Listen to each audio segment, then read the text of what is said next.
سامعین ناظرین، head injuries کے بارے میں ہم آپ کو معلومات پہنچا رہے ہیں۔ آج کل کے دور میں ہیڈ انجریز جو ہے بہت ہی مسائل کا سبب بنتی ہیں۔ ان کے بارے میں ہر فرد کو معلومات ہونی چاہیے کہ کس طرح ہیڈ انجریز سے بچا جا سکتا ہے۔ دماغی امراض کے درجہ بندی، یعنی کہ جو ہیڈ انجریز ہیں یا ان کے اثرات ہیں، ان کو کس طرح کلاسیفائی کیا جا سکتا ہے۔ ان کلاسیفیکیشن کا مقصد یہ ہوتا ہے کہ ہم ان کو کلاسیفائی کر کے ان کی درجہ بندی کر کے اس کے علاج میں آسانی پیدا کریں۔ ان ضربوں کو جو دماغ کے اوپر ضرب پڑتی ہیں یا دماغ کے اوپر جو انجریز ہوتی ہیں، ان کی شدت کی بنیاد پر 3 درجات میں یعنی 3 سٹیجز میں تقسیم کیا جاتا ہے، یعنی کہ معمولی، درمیانی اور انتہائی شدید، یعنی کہ مائلڈ، سیویئر اور ویری ویری سیویئر۔ ان کا تعین بھی اس طرح کیا جاتا ہے کہ حادثے کے بعد جو شخص ہے کتنی دیر تک بے ہوش رہا، بیرونی تحریک مثلا اس کا نام پوچھنے، پن چبونے یا چٹکی بھرنے سے اس نے کسی رد عمل کا اظہار کیا یا بے حس و حرکت پڑا رہا۔ ایسے معائنے کے درمیان ڈاکٹر جسم کے مختلف حصوں کو چھو کر، دبا کر یا ربڑ کے ہتھوڑے سے ہلکی ضرب لگا کر دیکھتے ہیں۔ ان ضرب لگانے کا مقصد یہ ہوتا ہے کہ مریض کے جسم سے ریفلیکس کا ریسپانس دیکھا جائے، جو عام افراد کے لیے شاید عجیب سا عمل ہو، لیکن ضرب کی درجہ بندی اور علاج کے تعین کے لیے یہ معائنہ انتہائی ضروری ہے۔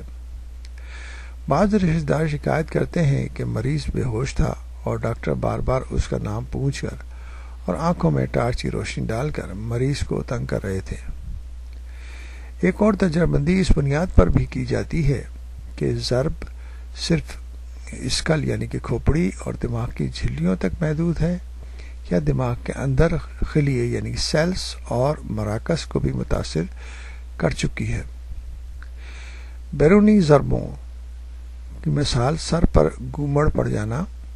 یعنی کہ سر کے اوپر جو ہے وہ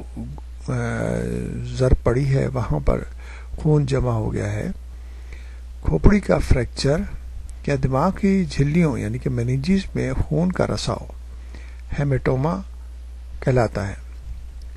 ایسی ضربیں جو ان تمام حصوں کو عبور کر کے دماغ کے سیلز یعنی خلیوں تک پہنچ جائیں، عام طور پر جان لیوا ثابت ہوتی ہیں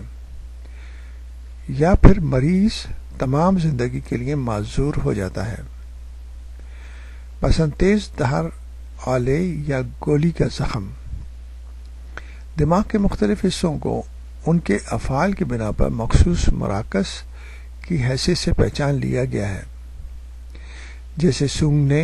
دیکھنے، گفتگو کرنے، مسلس یعنی کہ حرکت کرنے کی صلاحیت،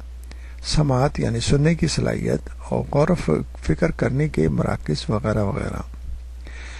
کسی ایک مرکز کا زخم یا ضرب اس کے مخصوص